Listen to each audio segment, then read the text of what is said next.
Trabalhos e queria dizer que, óbvio, na véspera da estreia do Brasil na Copa do Mundo, venho à tribuna para falar de Copa do Mundo. Mas antes, porém, queria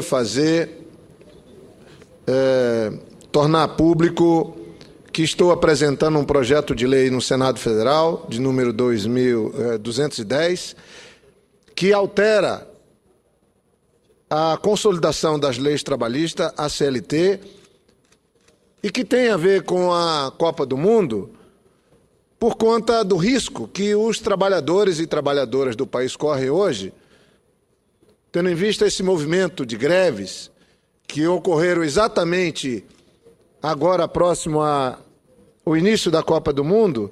Saiu uma reportagem no jornal, no Globo, no G1 do Globo, onde especialistas e juristas afirmam que trabalhadores e trabalhadoras estão à mercê de seus patrões e podem ter descontado do seu salário os dias que não trabalharam por conta do blackout de transporte que, por exemplo, São Paulo viveu. Nós tivemos a greve dos metroviários, que deixou sem transporte 4,5 milhões de pessoas em São Paulo. E em São Paulo a situação é muito grave, é a maior cidade da América Latina. Pessoas demoram 6, 7 horas a pé do seu local de moradia ao local de trabalho. E a matéria faz um alerta e uma observação que não existe legislação específica sobre a ausência em dias de paralisações. E, segundo advogados, as empresas, os patrões é que vão decidir se vão abonar os dias ou horas não trabalhados, mesmo que nesse dia os trabalhadores não tenham tido a possibilidade de transporte ao local de trabalho. Eu penso que isso é injusto e estou apresentando um projeto de lei, aliás, já apresentei, onde nós temos aqui a proposta altera o artigo 473 da Consolidação das Leis Trabalhistas, CLT, aprovada pela Lei número 5.452, de 1º de maio de 1943, para vedar o desconto salarial quando o empregado faltar ao trabalho em decorrência de manifesta e evidente paralisação total dos transportes públicos, como ocorreu em São Paulo. E eu espero que esse projeto seja aprovado para que uma paralisação que tira de circulação completamente o transporte coletivo leve os trabalhadores e as trabalhadoras a um prejuízo por desconto do dia não trabalhado ou por horas não trabalhadas. Então, eu penso que isso é justo. Da mesma maneira, estou estudando apresentar uma proposta onde se estabeleça limites de funcionamento de serviços essenciais. Não é possível que se tenha uma greve na área de segurança, que pessoas armadas paralisem completamente seu serviço e a população tenha que conviver, como aconteceu em cidades nordestinas, com o aumento da violência, com mortes, com saques. Nós temos que estabelecer limites para que aqueles que procuram defender seus direitos por melhor salário e melhor condição de trabalho possam fazê-lo, mas sem pôr em risco a vida de terceiros, sem cercear o direito de ir e vir, garantido no artigo 5º da Constituição Federal. Acho também, e estou estudando com a minha equipe, com a consultoria do Senado, propor alteração que não permita que se faça uma paralisação que ponha em risco o funcionamento da cidade inteira na véspera de eventos que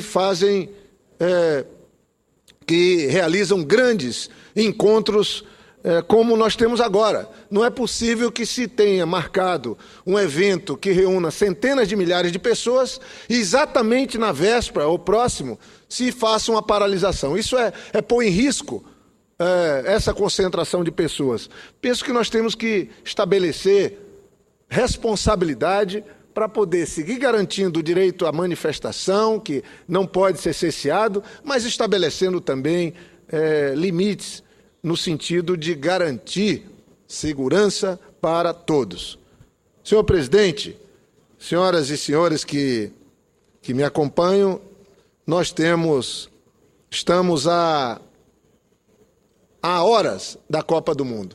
Graças a Deus, felizmente, o Brasil está deixando para trás uma dúvida. A minoria que chegava a ameaçar que não teria Copa, realmente se configurou como uma minoria. Eu não estou aqui desprezando a opinião das críticas, das cobranças, acho que é muito válido. Mas nós não podemos nem imaginar que um país como o nosso, com a paixão que temos pelo futebol, o país tem muitas responsabilidades quando o assunto é Copa do Mundo. O Brasil é o único país do mundo que esteve presente nas 19 Copas realizadas. O único. É o que mais ganhou títulos. Foram 5 títulos. Exatamente o país ganhou um apelido de país do futebol. 60 anos depois de ter sediado a Copa de 50, aí entram alguns sábios dizendo que não é para o Brasil ter Copa, não é para o Brasil sediar Copa, porque o Brasil não é um país de primeiro mundo ainda. Nós temos que buscar melhorar as condições de vida do nosso povo, melhorar o nosso país, mas nós não temos que esperar para sediar eventos, seja que evento for, só quando tudo tiver as 1000 maravilhas aqui. Aliás, nós nunca vamos estar às 1000 maravilhas. A Europa está às 1000 maravilhas? Não, não está. 40% dos jovens da Espanha estão desempregados. O assunto mais importante da Europa é o desemprego, que é assunto mais grave para uma família, para um cidadão, do que o desemprego. E o nosso país, diferente da Europa, dos Estados Unidos, que conta os desempregados, felizmente, fruto de políticas adequadas do governo do presidente Lula, do governo da presidenta Dilma, nós estamos dando lições para o mundo de que é possível se enfrentar a crise econômica gerando emprego. A presidenta Dilma, com menos de 4 anos de mandato, já gerou mais emprego do que os 8 anos de governo do PSDB. 8 anos de governo do PSDB. A presidenta Dilma, em 3 anos e 6 meses, já gerou mais emprego do que os 8 anos do governo do PSDB. Isso ninguém fala, isso não é notícia. Somando o governo da presidenta Dilma com o governo do presidente Lula, são 20 milhões de empregos com carteira assinada. Isso é pouco? Não, isso não é pouco. No mundo, agora se tem a última estatística de 205 milhões de desempregados. 205 milhões de pessoas desempregadas da população economicamente ativa. É um país do tamanho do Brasil, 100% desempregado. Ninguém fala nada. Isso não é conquista. E essa ação contra a Copa do Mundo, eu acho que passou da conta. Felizmente, os fatos se impuseram.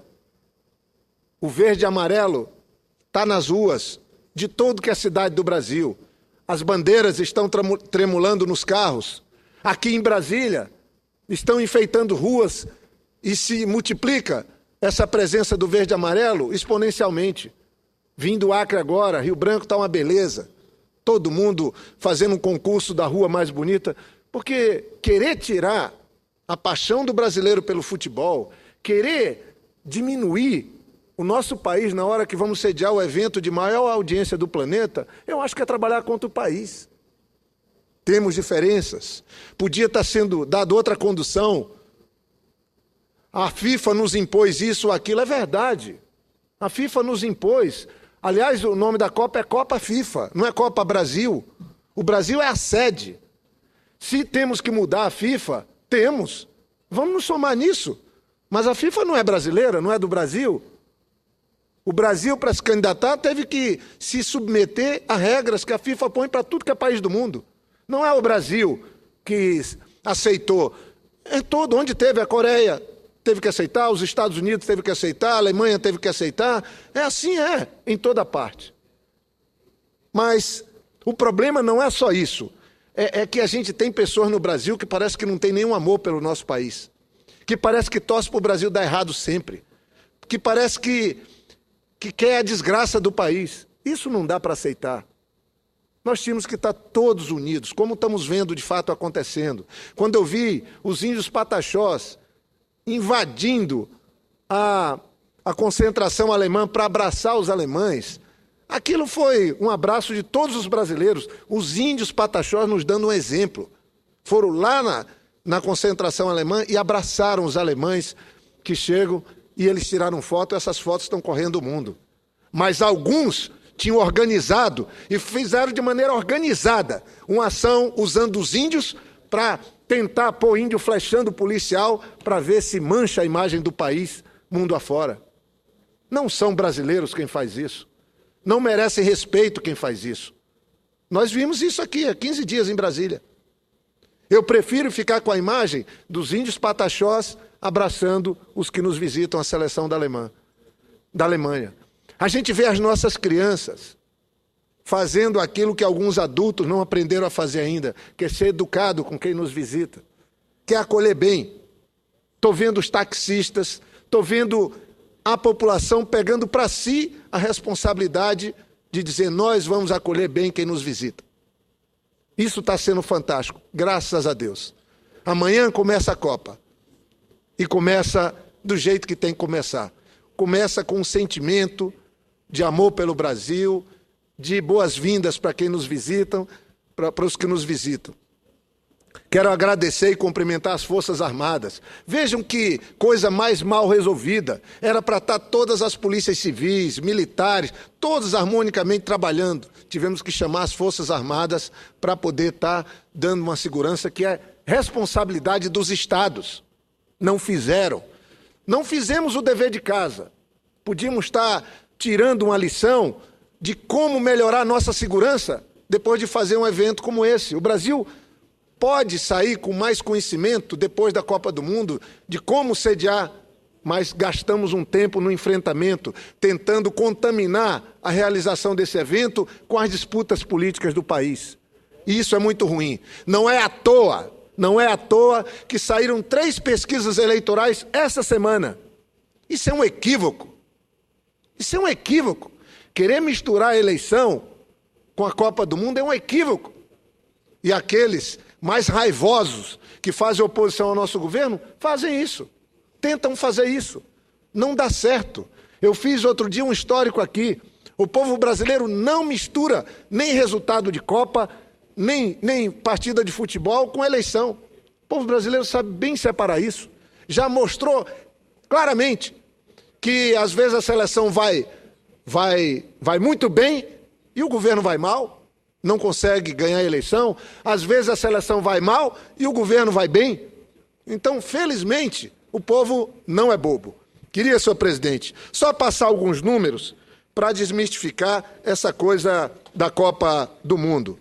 Olhe, senhor presidente, os dados devem ser divulgados para desmistificar. Falam, estão gastando mais dinheiro com o estádio do que com a saúde e com a educação. Sabe quanto o Brasil gasta com saúde e com educação? Gastou em 2010 825 bilhões de reais. Os estádios estão custando 8 bilhões, dos quais 4 são financiados. Tem financiamento, tem que pagar. Mas aí, a mentira, alguns tentam transformar em verdade. Aqui o estádio Mané Garrincha, ficam atacando o governador por conta de ter mudado o estádio Mané Garrincha. E ficam dizendo que é um elefante branco. O estádio Mané Garrincha velho tem 36 anos de idade. Durante 36 anos de idade, entraram no estádio, 340 mil pessoas. Em 36 anos, ninguém falou nada. Foi feito o novo Mané Garrincha pelo governador Agnello, o nosso governador do Distrito Federal, e do dia que inaugurou para cá, entraram 655 mil pessoas lá. Então, em 36 anos, entraram 300 mil pessoas, e agora, do dia de inaugurado para cá, sem a Copa do Mundo, que vai começar agora. Então, gente, não é bem assim. As coisas podem ser debatidas. Também queria parabenizar nosso governo por estar garantindo 50 mil ingressos para pessoas beneficiárias do Bolsa Família e para os povos indígenas. 50 mil pessoas beneficiárias do Bolsa Família, pobres e indígenas, vão assistir ao vivo jogos da Copa do Mundo. Isso é importante a gente dizer, isso não é notícia, isso não pode ser divulgado, porque se divulgar é um gesto muito generoso do país. Tem que divulgar que tem ainda um pouco de entulho a 300 metros de um estádio. Isso é notícia, como eu tenho lido diariamente nos sites. Também, outro mito sobre que a gente tem que dizer a verdade sobre a Copa do Mundo. Os estádios custam 8 bilhões, mas está se gastando 200 milhões para turismo, 600 milhões para portos, 6 bilhões para aeroportos, 1 bilhão e 900 para segurança, 400 milhões para telecomunicações e 8 bilhões para mobilidade urbana. Esse dinheiro gasto, de um jeito ou de outro, ele vai desaparecer depois da Copa do Mundo? Não. São 17 bilhões que estão sendo gastos vinculados à Copa do Mundo que vão ficar nas cidades. Vão ficar como um legado da Copa. Os 8 bilhões para os estádios, 4 bilhões são recursos dos governos dos estados, dos municípios e setor privado. E 4 outros bilhões são financiados com a intermediação do governo federal. Não tem dinheiro do governo federal na construção de estádios. Tem financiamento que vai ter que ser pago de bancos federais. Essa é a verdade dos números. Aí eu queria, senhor presidente, concluindo, só concluir do melhor jeito. Como é que é concluir do melhor jeito para falar de futebol, de Copa do Mundo? Falar dos artistas desse espetáculo, que são os jogadores, que se somam à torcida, que se somam àqueles que trabalham com o futebol. E eu queria aqui dizer, senhor presidente, Ricardo Ferraço, que talvez a melhor lição que o futebol nos dê não é quando são divulgados os milhões nas contratações e os milhões pagos nos salários. Mas a gente podia se perguntar, quem é, por exemplo, o Ramírez? Aquele jovem, franzino, negro, bem brasileiro. Quem é Ramírez? Ramírez é um filho de uma família muito pobre.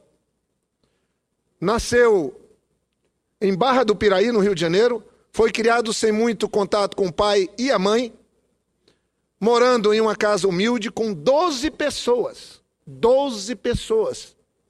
Veja o que é que o futebol pode fazer com alguns. 12 pessoas. E muitas vezes sem ter o que comer. Esse era o Ramírez. Com apenas 6 anos, ele vivia em uma casa, com 6 anos de idade, de 2 quartos, na Barra do Piraí, com a avó. Alguns primos, tias, irmão e o irmão Maico, com quem dividia a cama e as roupas. Aos 15 anos, começou a trabalhar como servente de pedreiro, carregando pedras e sacos de areia. Quando já tinha desistido de ser jogador, surgiu uma oportunidade no Pequeno América de Barra do Piraí. Trabalhava das 8 às 16, treinava de 16h30. Descia de casa de bicicleta para o emprego, pegava a bicicleta e ia treinar, depois ia para casa. O amor pelo futebol e o talento com a bola fizeram com que ele se destacasse. O Ramírez joga no Chelsea, um dos times mais importantes da Europa. É esse jovem brasileiro, tipicamente brasileiro, que vai nos defender. E o Maico? O Maico, lateral direito, hoje joga no Roma. É a segunda convocação dele como Ramírez. Nascido em Hamburgo, no Rio Grande do Sul, o nome é uma homenagem ao ator Michael Douglas. O lateral não poderia ter um destino diferente. Assim que os gêmeos Marlon e Michael nasceram, em Novo Hamburgo, Dona Isa, mãe de Michael, pediu para que o marido plantasse seus cordões umbilicais bem no meio, onde sai a bola de um campo de um time local. E lá foi enterrado o cordão umbilical do Ramírez. Seu pai, seu Manuel, fez carreira em times de pequenos times do Rio Grande do Sul, era técnico juvenil do Criciúma e levou o menino para lá. Aos 32 anos, Michael Douglas, como é o seu nome, tem em seu currículo conquistas como a Copa América, 2 Copas das Confederações pela seleção, 5 italianos, uma Liga de Campeões. Eu não queria, senhor presidente, só...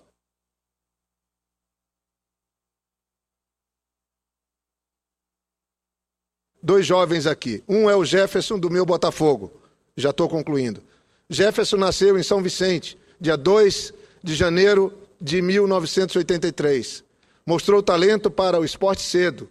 Estreou no atletismo aos 10 anos. Ele ganhou a medalha de ouro e era destaque na cidade. Correr era o dom. Jogar bola era bom e divertido. Optou pelo futebol. Cedo, o professor o identificou como um potencial goleiro. Era o caçula de 4 filhos de Dona Maria Sônia, que os criava sozinha. O pai havia deixado a casa. Morava num apartamento de 1 quarto. Jefferson conta que dormia no corredor com a irmã e a mãe, e as irmãs dormiam no único quarto da casa. Fez vários trabalhos, atendente de telefone, guia turístico, nas escolas do município. Um dia se aproximou de um circo que passava pela cidade, foi por alguns dias ajudante de palhaço. Aos 14 anos, goleiro da escola, foi aprovado pelo Cruzeiro. Aos 17, o filho da Dona Maria foi chamado para treinar no time profissional do Cruzeiro e hoje joga no Botafogo. E aqui eu poderia citar a história do Hulk, do Daniel Alves, que ambos saíram do interior do Nordeste, passaram fome, necessidade, e hoje brilham nos gramados da Europa. E, se Deus quiser, vão brilhar na Copa a partir de amanhã. Quero desejar toda a sorte à nossa seleção. Quero chamar todos os brasileiros, como fez a presidenta Dilma num pronunciamento, para nos juntarmos num só coração, na torcida pelo Brasil, no esforço de fazer dessa Copa a Copa das Copas. Mas, especialmente, lembrar que os que vão estar em campo por nós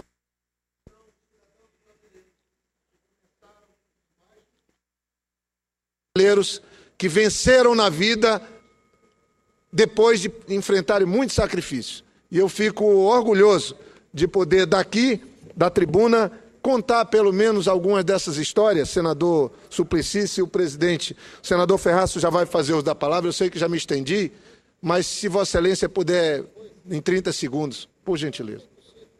Quero cumprimentar o senador Jorge Viana pela confiança que aqui expressou, o esclarecimento dos dados tão positivos do que vai resultar da Copa do Mundo, e tão bonita a história dos nossos craques que Vossa Excelência aqui colocou.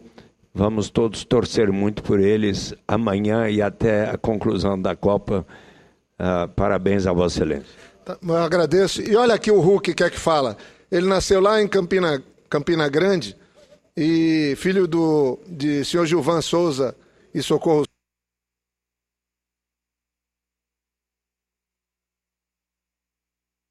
Ajudar o pai na barraca de carne, na feira. Tinha uma vida simples. Seu pai conta que, por ser forte fisicamente, Hulk enfrentava as brigas de criança, não tinha medo de nada. Quando assinou o primeiro contrato profissional com Vitória, em 2005, Hulk ligou para a mãe, que era feirante em Campina Grande, e disse: vamos ficar rico, eu agora ganho R$500 por mês. Esse Hulk é hoje uma das estrelas do nosso time, porque não teve oportunidade no Brasil, venceu na Europa e agora é titular da seleção. O mesmo vale para o Neymar, para outros craques que vieram de baixo e hoje estão lá no topo, representando os 200 milhões de brasileiros. Força, Brasil! Pela ordem, senhor presidente.